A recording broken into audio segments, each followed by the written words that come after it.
I'm having a great day. I hope you're having a great day too. It is I, Luna Yin, and we're looking at a really interesting card for modern Black X mid-range decks, and that is the one mana Tarmogoyf itself, Nethergoyf. Nethergoyf is one black, as in only just the one, for a creature or Goyf. Nethergoyf's power is equal to the number of card types among cards in your graveyard, and its toughness is equal to that number plus one. So it already has a little bit of a fall off over Tarmogoyf. It only looks at your yard. But, and this is a very key thing, it is only one mana. That is huge. Like, half the price is a big deal, even with these small numbers. The gulf between 1 and 2 in Modern is humongous. So that's already great, but there is more. This tends to be a little bit more flavor text, but I do think it's something to keep an eye out on. And that is, it has escape for 2 and a black.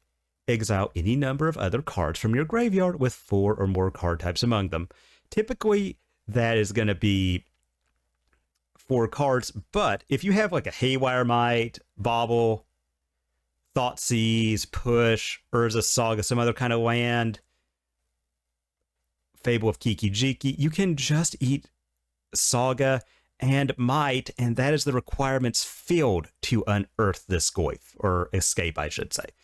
And that is really, really good. I will say I think the pre-order prices are a little bit steep right now. You know, going for over $60 for the base version and the borderless being like 80 plus. I would wait. Don't know that I would pre-order this one. I don't know that it's going to be a humongous hit, but I do think it is an incredibly powerful card that definitely will see play. But where will it see play? Well, let's start here with Jund Sagavan. And this is one that came in 9th place on the 1st of May's prelim. Going 3-1, respectable for that kind of tournament environment. And as you can see, we're already starting to cut on Monkey and Bowmasters, going up to a full for Fable. And this is pretty key, because Fable is not only an extra enchantment type, but it also lets us throw away like dud artifacts, dud instances, sorceries, really filling that graveyard up. Because Nethergoyf, I think we have to remember, because kind of Tarmogoyf is just one of those, like, you thought seized on one, you played a fetch land. Okay, like if they bolt it, it can't work because it's going to go to a 3-4. I could just drop this on 2, away I go. Can't really do that with Nethergoyf not being symmetrical when it looks at yards. But here is the thing. As someone who does play a little bit of Death Shadow, you have to remember that you just because you can play it on turn 1 doesn't necessarily mean that you need to. Like, you can play this as just a 1-drop and use that to double spell.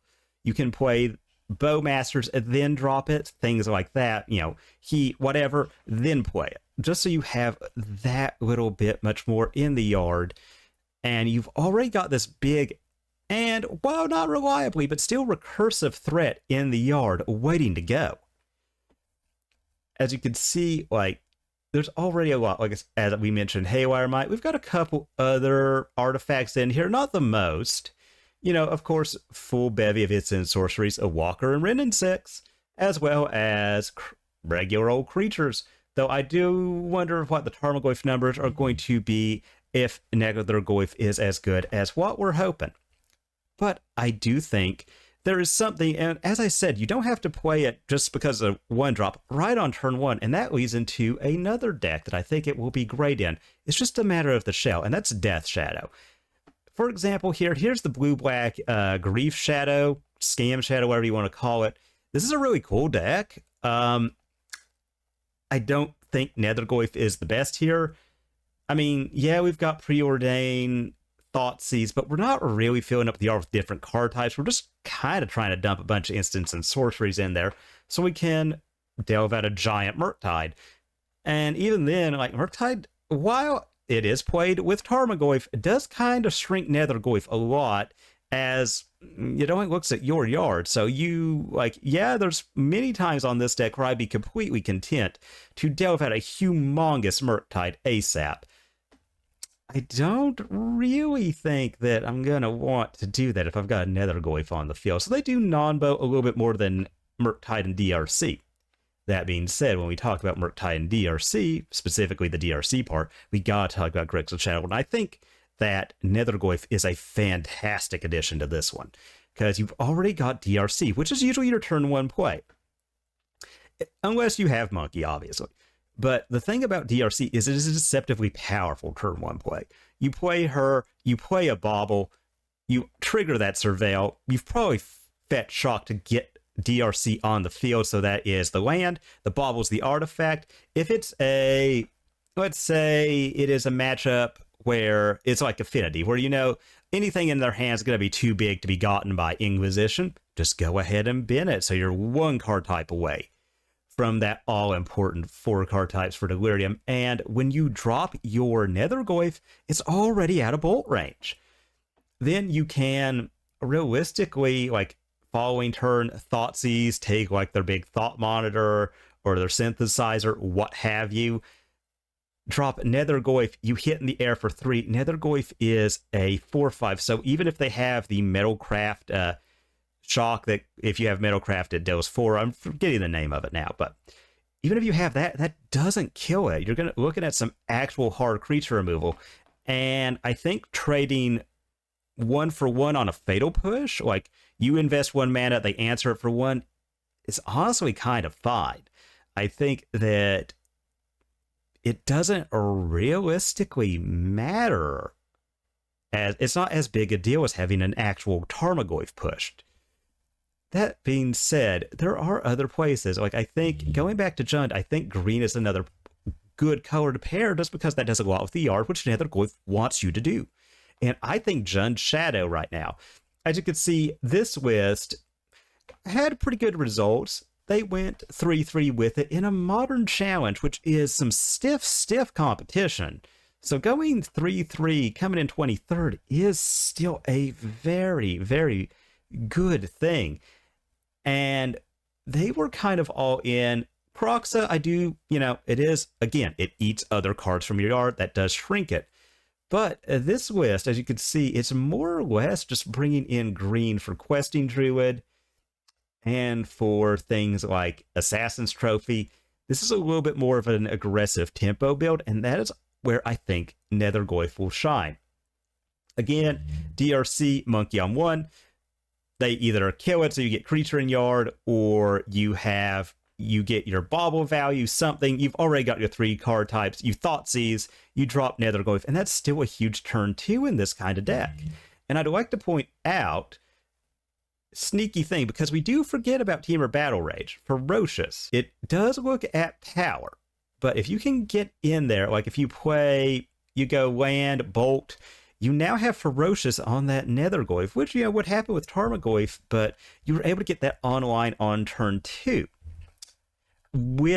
While doing something else. I do think that's the power of Nethergoyf that people are a little bit sleeping on, is that the ability to play it and then do something else, to play out the Thoughtseize, or more likely, it's probably going to be better to Thoughtseize, check their hand for removal, grow the Goyf by that 1 more, and then drop it. Just to be able to do that on turn 2 is so powerful. Underworld Breach, not sure about it, but then again, also just being able to escape it for 1, kind of valid. A little bit torn personally, at least as of date of recording, where Underworld Breach is in the format.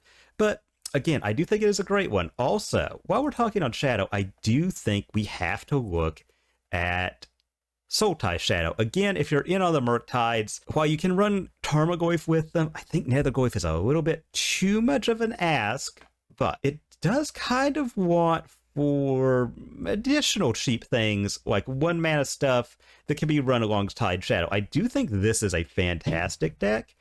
And also, it has Preordained as just another sorcery. Admittedly, Grixis gets this one too, but I think Preordained is another just MVP with it. Again, that same turn 1. Fetch, Shock, DRC, Bauble, and then you can Preordain, take your Surveil, take your 2 Scries, draw, then drop Nethergoyf. That's just another way. That way you shaped your hand a little bit, shape the top, your next draw, or cleared off some bad stuff, and then you get to deploy yet another threat.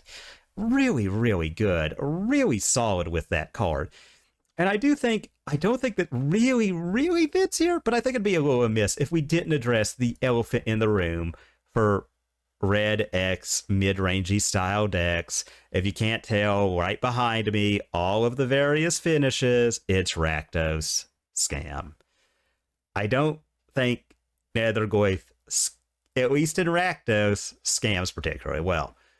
We do have Fable, we do have Blood Moon, so we've got the enchantments. You know, we're definitely going to have instant, we're probably going to have Thoughtseize, but a lot. And you can exile it to Grief, and that's not for nothing. But this is a pretty tight 75. I think Kroxa kind of does in this deck what Nethergoyf wants to do, but better. Since it's 6/6, even if they dress down it just doesn't do the attack trigger. It's still a 6/6, where its Nethergoyf is an 0/1. You know, if you're under some graveyard hate and you're just like, okay, I drew this, they're hell bent, and at 3 you can just hard cast it and get the kill that way. Kroxa just has a little bit more utility than a Nethergoyf for scam. I will admit, though, I could see it happening. And I will go ahead and use this to get into other things. It is super hard to totally evaluate Nethergoyf because we don't have all of the cards in MH3 yet. And I think with the new Kindred, formerly Tribal, and the fact that we are going back to Lorwyn in the future, I think double type cards are going to be that little bit more common. And I think that helps out Nethergoyf. Especially, like, it's only going to take like some kind of red or black, just decent Kindred, either instant or sorcery that's fine, like an Inquisition that will take, that is, just since it's Inquisition, we'll say it's devoid and it is a Kindred Eldrazi spell that you can take a card with mana value 2 or less, or you could take a card with mana value 6 or more. Just kind of a play on how Inquisition works. And that having 2 card types will be pretty huge. And with either stuff going super over the top or going super low to the ground, I think something like that could work. Admittedly, I haven't really thought about this. This is just kind of off the top of my head, but that kind of card is something that's going to crack the value of Nethergoyf wide open. And I think it already has value just in the context of the format right now. It's still a little bit hard to see where it'll go. I do think the card is great. Don't know that it's $60 great. Kind of lean towards that it isn't, but it's still a fantastic card. I think it is great. I just wanted to talk about it. I'm very, very hype for Modern Horizons 3. Please let me know if you liked the video down there in the comments. Give it a like, and most definitely subscribe if you're not, and share it around if you think it is worth it. So you all have a great rest of your day, and I'll catch you later.